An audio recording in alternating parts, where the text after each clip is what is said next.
let's talk about Bouncer versus Fumez.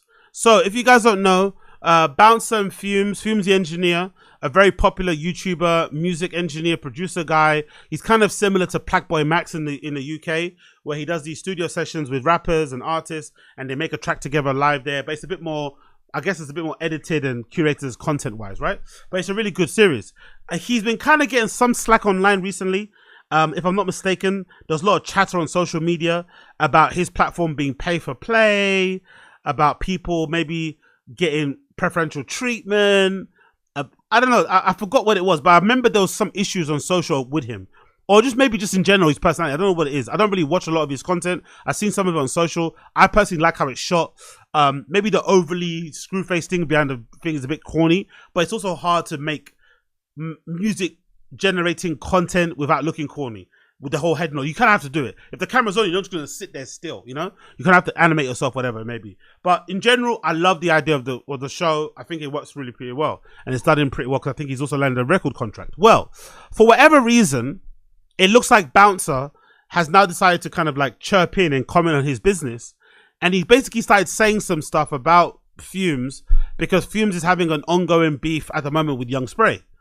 And Bouncer decided to do some pocket watching on his stream, on his channel, and broke down or attempted to break down how much Fumez makes. And I guess because I watch a lot of Bouncer content, I think this was more so relating to other videos he's made. Bouncer made a couple other videos where he was sort of like bemoaning the fact that there isn't. I think that was a reaction to like. I think this is to be fair to Bouncer. I think this is less about Fumez and more to do with Dig That. Because Bouncer used to manage Dig That, and they kind of had a falling out, and now Dig That's in prison for life, essentially, having crashed out, you know, whatever. We'll comment out another time. But I think in the wake of Dig That getting found guilty for that attempted murder charge of Striker, Bouncer's been bemoaning the fact that in the UK, there aren't enough black millionaires in the rap game or the music industry. Given how popular people are, all the festivals they're on, he finds it annoying, or it really pisses him off that there aren't enough people who will have liquid 1 million in their bank account. He's been commenting on it quite a bit, and I guess in the running of like talking about the Young Spray and fucking Fumez thing, he decided to kind of comment on Fumez, the level he's at. He should be way richer, but he spends most of his money on jewelry. So even though that was like a dig and a bit of a snarky thing to say, I don't think it was aimed at Fumez. I think it was him kind of, again, carrying on that conversation that he had post Dig That being found guilty of the attempted M, that he's annoying that people don't have enough money. Because I think he was commenting on the fact that none of Dig That's friends had the P, I guess, to kind of, get him a good lawyer or whatever else it may be. Or he didn't have the P himself to be able to afford a good lawyer, and he had to go with a public defender. Anyway, long story short, let me play the clip of Bouncer going through Fumez's numbers and trying to ascertain how much Fumez makes and how much he signed his deal for. Because in Bouncer's opinion, he thinks Fumez basically went for the bag instead of maybe being more independent and making money himself, and he would have made more money. That's basically his assumption. But let me play the clip for you so you can get what I mean. This is on Spotify, guys, and just break this down because I'm only gonna go through like the top. Let's see more, yeah? I'm only going to go through 10. There's 10, yeah? Now, we've got TPL times Fumez the engineer. 81 million streams. Now, you see on Apple Music, I would say around 20 million streams. This song has made around between 450 and 500,000 pounds, dollars, up to date, alone. Number 2, bruv, look at that one now, guys. A92 is on 122 million streams. Let's go on my phone, just so you lot can kind of know the logistics. 4,000. Wrong word. You get around $4,000. On Spotify per million streams times 122. So $488,000. Yeah. Okay. let's say, usually with Apple Music, it's like a quarter. Let's say usually Apple Music is like a quarter, yeah? Mm-hmm. So let's say 30 million streams times 6,000, yeah? Mm-hmm. 30 times 6,000, 180. Now, guys, let me break this down to you. Between two songs, I ain't even gonna go down to the rest of them. I'm not gonna go down to the rest of them, but between two songs, it's made £1 million, $1 million. Let me flip my screen. Let me break this down. Fumez the engineer got signed on distribution. He got signed. I think he got given around £2.5 million to bring more artists onto his platform. So he was meant to bring Fredo. He was meant to bring a number of big artists and pay the money and get them onto the platform. Whether usually to get a Fredo to jump on there, if you paid him 50 bags, he would have jumped on there and done the plugged in. He was meant to use all this money, and he signed a distribution deal. So he signed the rights over for a certain period of times and whatnot. But what he done instead is he bought jewelry. And this is what I mean, guys, in my last video. What does this mean? So let me tell you something. You see, when you're buying jewelry, and what's been happening to everyone that keeps on buying jewelry, they keep on getting robbed. They get robbed. Dig that, robbed. Now he's looking at 25, 30 years in prison. Young Fumez the engineer, robbed.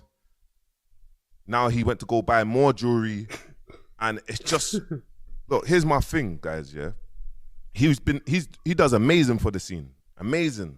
I'm a big supporter of him. Doesn't sound like it. JD, he's done great things for musicians. But it's about understanding why are we cutting, why don't we value our worth?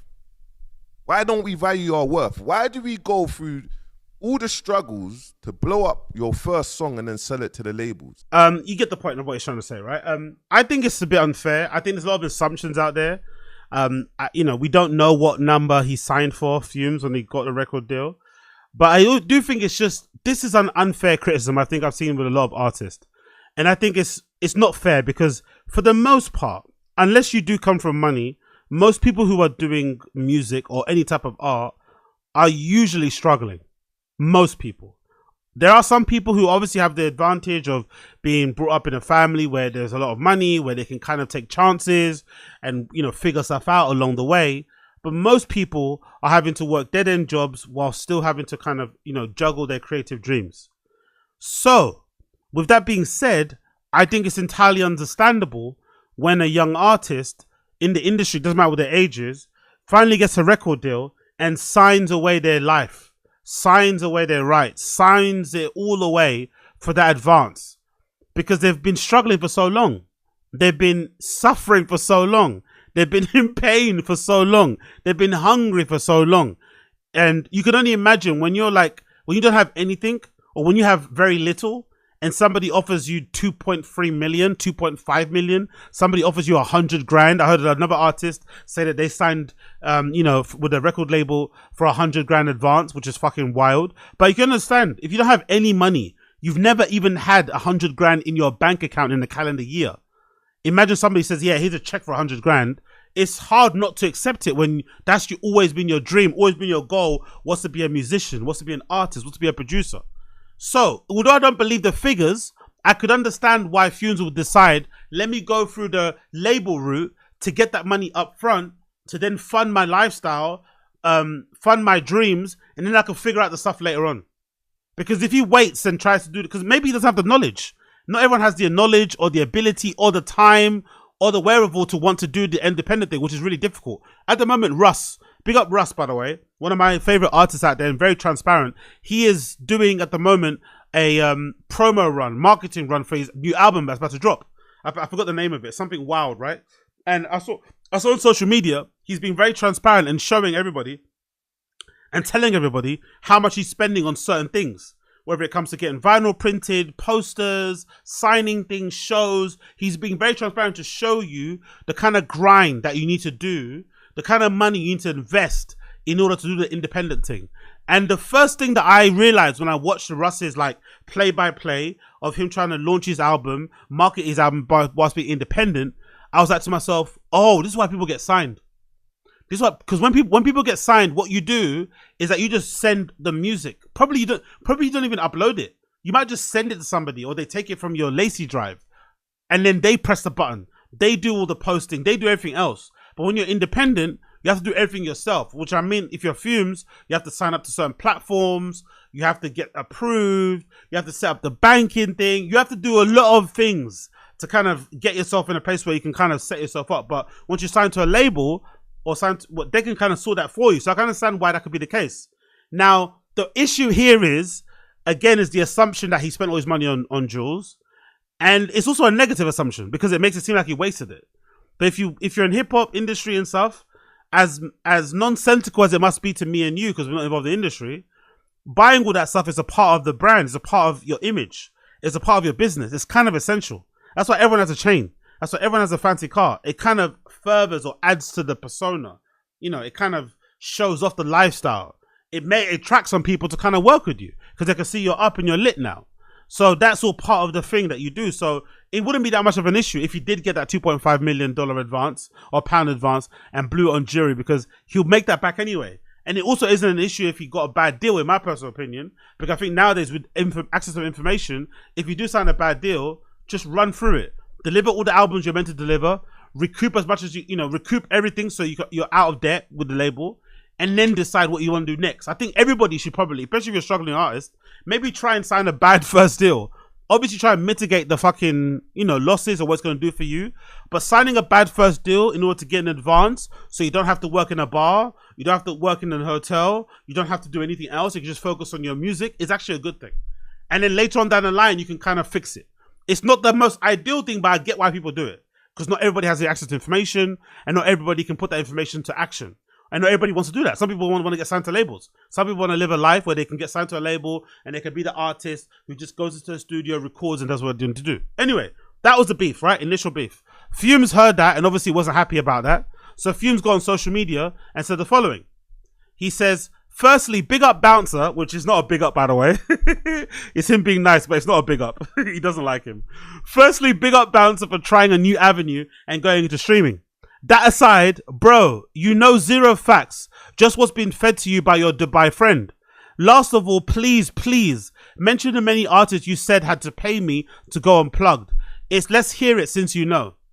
So essentially he's pouring cold water on the narrative that I think I saw on social media also, that is pay for play. And he's also saying that nothing that Bouncer said was based in fact. It's all conjecture, it's all rumors, and he's also not clearing it up because it's his own business, but none of it is true. Another tweet.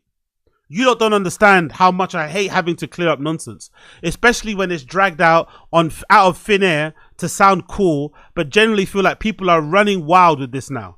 So he's had enough. He wants to clear up all misinformation, and he wants to make it clear that whatever people think about his business isn't the truth.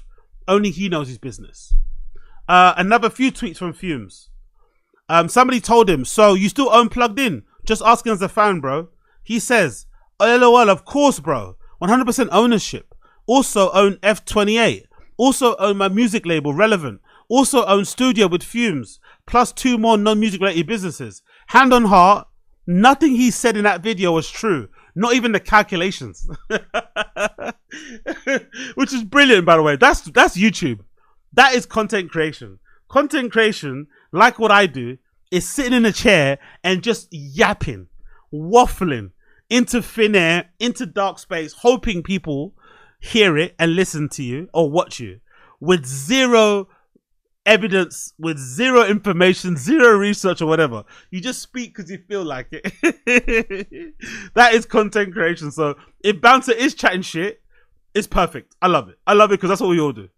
Anyway, so anyone can have an opinion, but to make it known that exactly that with zero proof, don't try and make out like you know what's what and you're disappointed in everyone's life and you have something to say. Teach the youth. That's where I have the problem. Exactly. That's why I also have a problem with Bouncer. I like Bouncer, but I feel like his point of view is skewed and also not fair. Just because he feels like people should be more money, should have a little bit more education in terms of how to deal with their money, doesn't mean everyone else wants to do that. Just because he feels like people should maybe not buy jewels and not buy Amiri jeans and not spend all their money on, you know, financing cars and shit, doesn't mean people want to do that.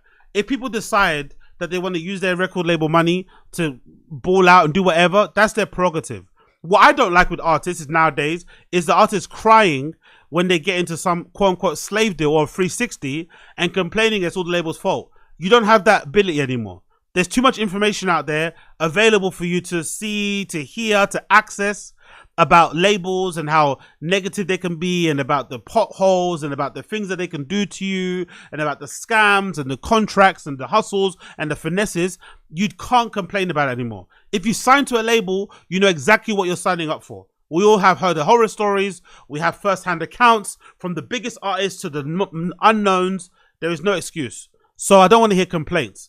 But if an artist wants to sign to a label because they're struggling and because they just want to get their dream across the line and they want to get that advance, I get it also. I don't begrudge them. Not everybody is cut out for the independent shit. And not everybody should do the independent shit. I think it's perfectly okay. So I think, you know, Bouncer going on his thing of like everybody should be independent, that's not realistic. And it also doesn't make sense, you know? It really doesn't. Next tweet here from Fumez. Oh, and no selective replies. But respectfully, I would never stand in the road and argue with a crackhead. So no, I will not go back and forth with a man who openly, by the way, fourth is the wrong one, but hey, we just let it slide, who openly said he enjoys being a crackhead. No disrespect, but that's not for me. And by crackhead, he's talking about Young Spray.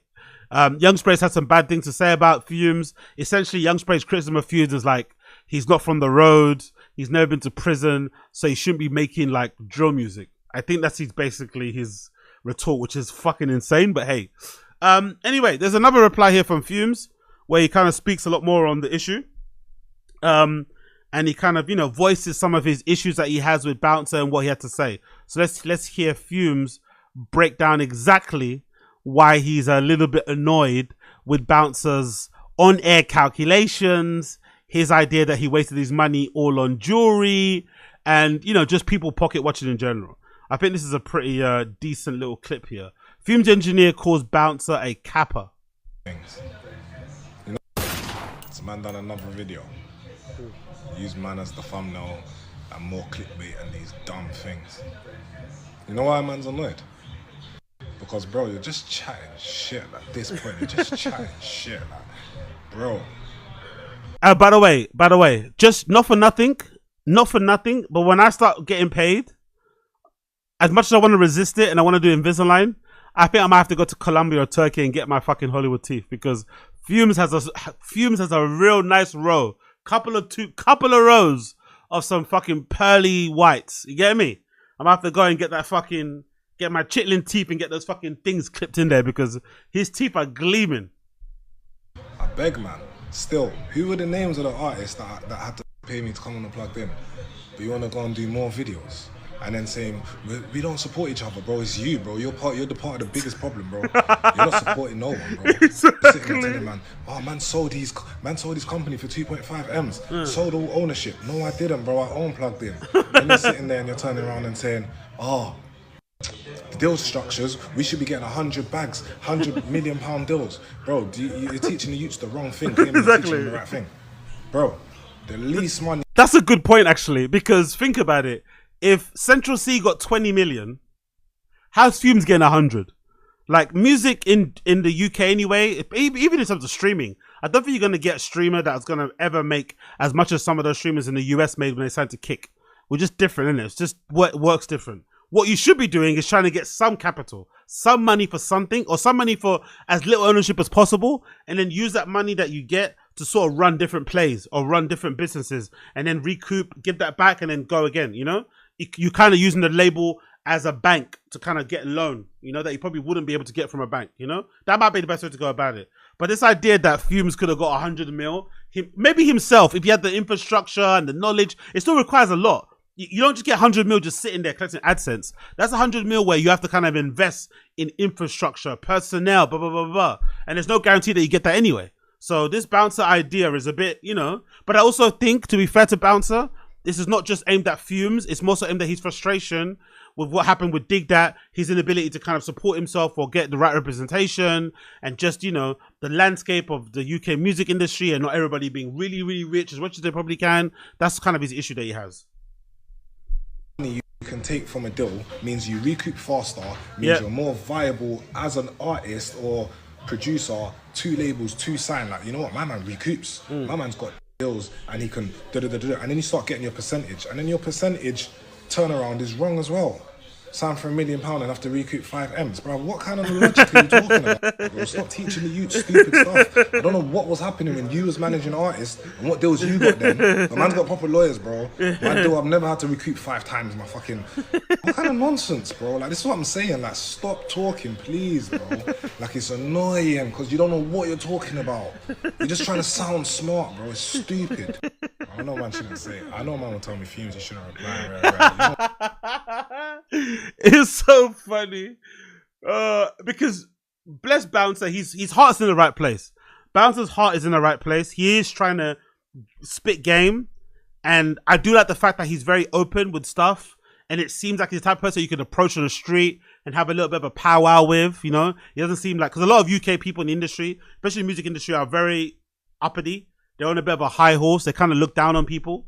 I feel like Bouncer's not like that. He's super chill. He comes across really safe.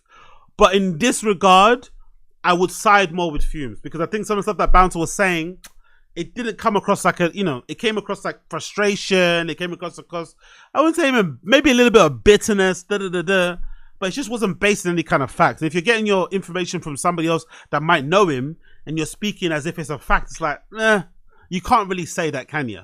But yeah, I did like what Fumez had to say here.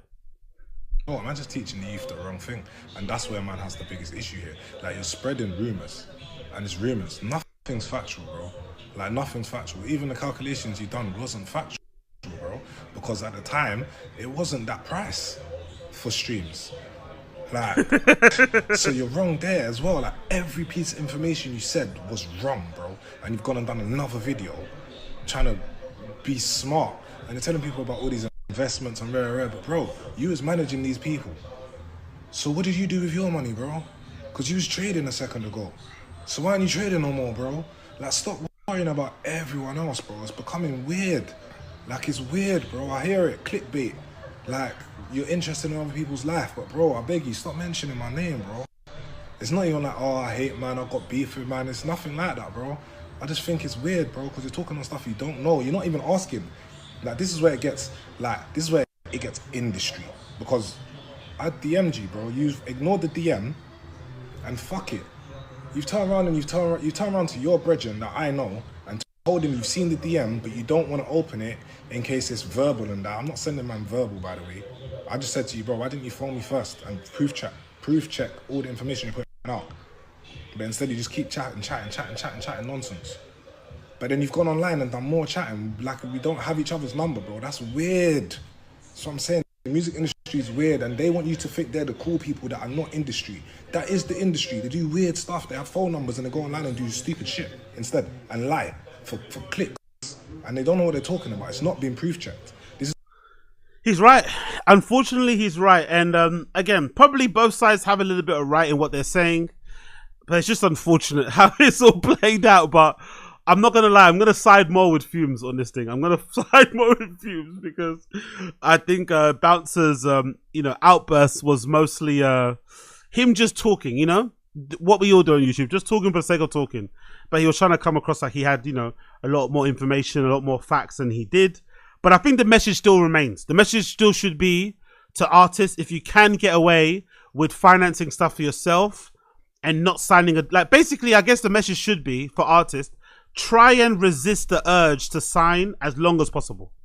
The longer you can resist the urge to sign, the more you become valuable, right? The more your stock goes up, and the more that you can demand different terms, favorable terms for yourself.